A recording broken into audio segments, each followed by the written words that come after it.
పలాని college ప్రభుత్వ రంగ సంస్థలో ఈరోజు ప్రభుత్వం నడుపుతూ దాని ప్రైవేటీకరణ చేసామని చెప్పని ఎక్కడా లేనటువంటి సాంప్రదాయం, ఎన్నడూ జరగనటువంటి సాంప్రదాయం. ప్రభుత్వ రంగంలో కాలేజీని ఎక్కడైనా ప్రైవేటు వ్యక్తుల నిర్వహణకి ఇచ్చారా? అదన్నా చూపండి. మీరు ఏదైనా ఉంటే చెప్పండి, ఇదిగో ఇది జరిగిందని చెప్పి చూపించండి. కాబట్టి వైద్య రంగంలో మన రాష్ట్రం కన్నా ముందు వరుసలో ఉన్నటువంటి అనేక రాష్ట్రాల్లో కూడా ఇది ప్రభుత్వ కాలేజీలు ఏదైతే ఉందో వాటిని ఎక్కడన్నా ప్రైవేట్కి ఇచ్చారా? ప్రైవేటీకరణ అనేటువంటిది జరిగిందా? ప్రైవేటీకరణ ఎక్కడన్నా చేశారా? దీనికి సమాధానం చెప్పడంలే. ఎంతసేపటికి నేను అనుకున్నటువంటి ధోరణే, దేశంలో ఎక్కడా లేనప్పుడు, ఎవరు దాన్ని చేపట్టినప్పుడు, దానివల్ల ఉపయోగాలు లేవు అని చెప్పి నిర్ధారించుకొని ఆ దిశగా అడుగులు వేయినప్పుడు మీరు ఎందుకని ఆ విధంగా పనిచేయాలనుకుంటున్నారు? ఇక్కడ మీరు ఎందుకు ఆంధ్ర రాష్ట్రంలో పనిచేయాలనుకుంటున్నారు?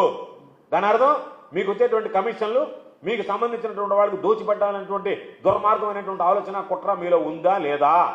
కాబట్టి ఇవన్నీ మేము మాట్లాడడం కాదు, అనేక ప్రతిపక్ష పార్టీలు, మీకున్నటువంటి కూటమితో ఉన్నటువంటి పార్టీలు మాట్లాడుతున్నాయి, మీతో దత్తగట్టినటువంటి పార్టీలు మాట్లాడుతున్నాయి. మీతో దత్తగట్టినటువంటి మీ పార్టీలకు సంబంధించినటువంటి సానుభూతి పనులు ఈరోజు కోటి సంతకాల సేకరణలో పాల్గొన్నారు.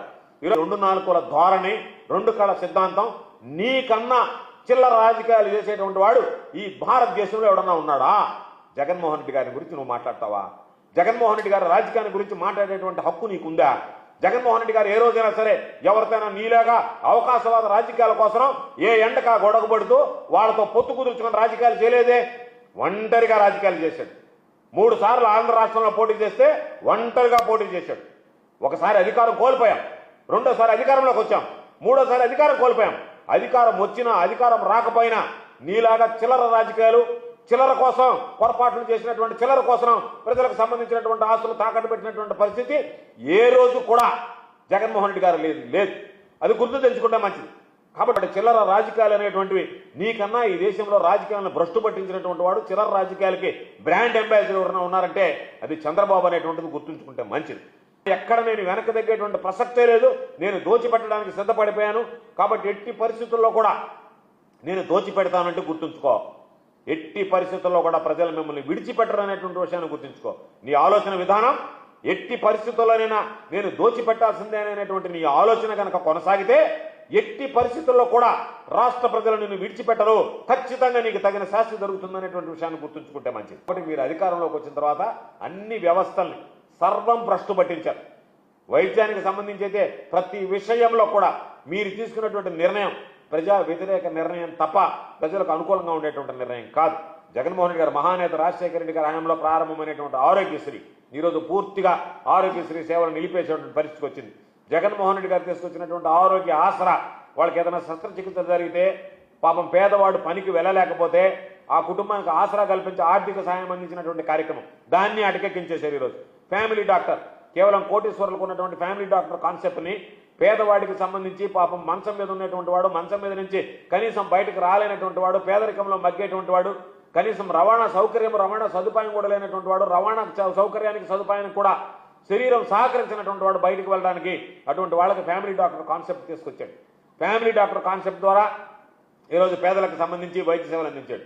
0 వేకెన్సీ పాలసీ, ఎక్కడ కూడా నర్సింగ్ స్టాఫ్ దగ్గర నుంచి వైద్యుల దగ్గర నుంచి ఎక్కడ కూడా లేదు అనేటువంటిది లేకుండా ఫుల్గా వేకెన్సీస్ అన్ని కూడా ఫిల్ చేయాలనేటువంటి ఆలోచన. అదేవిధంగా GMP ప్రమాణాలతో ఈ రోజు ఉన్నటువంటి వాటిని మందులు ఇవ్వడం కానీ ఇవన్నీ ఈ రోజు అటకెక్కాయి. వైఎస్ఆర్ సంబంధించినటువంటి హెల్త్ క్లినిక్లు ఏదైతే ఏర్పాటు చేసావో అవన్నీ దిక్కుముక్కు లేకుండా పోయాయి. కాబట్టి వీటన్నిటినీ ఒక పద్ధతి ప్రకారం, పథకం ప్రకారం బ్రహ్మాండంగా పండబెట్టినటువంటి నువ్వు ఇప్పుడు ప్రజలను ఉద్ధరిస్తాను, అది కూడా ప్రైవేటీకరణ ద్వారా ఉద్ధరిస్తానని చెప్పడం అనేటువంటిది ఇది పచ్చి మోసంగా మేము భావిస్తున్నాం. కాబట్టి ఇప్పటికైనా సరే చంద్రబాబు కళ్ళు తెరిచి మొండిగా వ్యవహరించడం మాని ఏదైతే ఈ 17 మెడికల్ కళాశాలలు ఉన్నాయో వాటిని వెంటనే ప్రభుత్వం ఆధీనంలోనే నడపాలి. వాటికి సంబంధించి నువ్వేదైతే ప్రైవేటుకి సంబంధించినటువంటి వ్యక్తులకు నేను వైబిలిటీ గ్యాప్ ఫండింగ్ ఇస్తాను, 1400 కోట్ల మేర ఖర్చు పెట్టడానికి సిద్ధంగా ఉన్నానన్నావో వాటిని వెచ్చించి ప్రభుత్వమే వాటిని స్వాధీనం చేసుకుని ప్రభుత్వ ఆధీనంలోనే వాటిని నడిపేటువంటి విధంగా చర్యలు తీసుకోవాలని చెప్పి వైఎస్ఆర్ కాంగ్రెస్ పార్టీ పక్షాన్ని డిమాండ్ చేస్తూ చంద్రబాబు తీసుకునేటువంటి నిర్ణయం రాష్ట్ర చరిత్రలో చంద్రబాబు నాయుడిని చరిత్రహీనుడిగా ఈరోజు మిగిలిపోయేటువంటి పరిస్థితి ఉంది. కాబట్టి దాన్ని అర్థం చేసుకుని మీరేదో భేషజాలకు పోవడమో లేదా లాభాపేక్ష ఆశించి దీని విషయంలో నేను ముందుకు పోతాననేటువంటి దాన్ని మీరు దయచేసి విరమించుకొని ప్రజల దృష్ట్యా, సమాజం దృష్ట్యా, ప్రజల్లో ఉన్నటువంటి పేద విద్యార్థులు వైద్య విద్యను అభ్యసించాలనేటువంటి వాళ్ళ అభిలాష, అదేవిధంగా పేదలకు విద్యను అందించాలని జగన్మోహన్ రెడ్డి గారు ఆలోచన చేసుకొచ్చినటువంటి ప్రైవేటు కళాశాలలో వెనకున్నటువంటి సేవా దృక్పథం, వీటిని దృష్టిలో పెట్టుకుని మనసులో పెట్టుకుని ఇప్పటికైనా మీరు పునరాలోచించి దాని మీద మీరు తీసుకున్నటువంటి నిర్ణయాన్ని ఇప్పటికైనా విరమించుకునేటువంటి విధంగా చర్యలు చేపట్టాలని వైఎస్ఆర్ కాంగ్రెస్ పార్టీ పక్షాన్ని మేము డిమాండ్ చేస్తాం.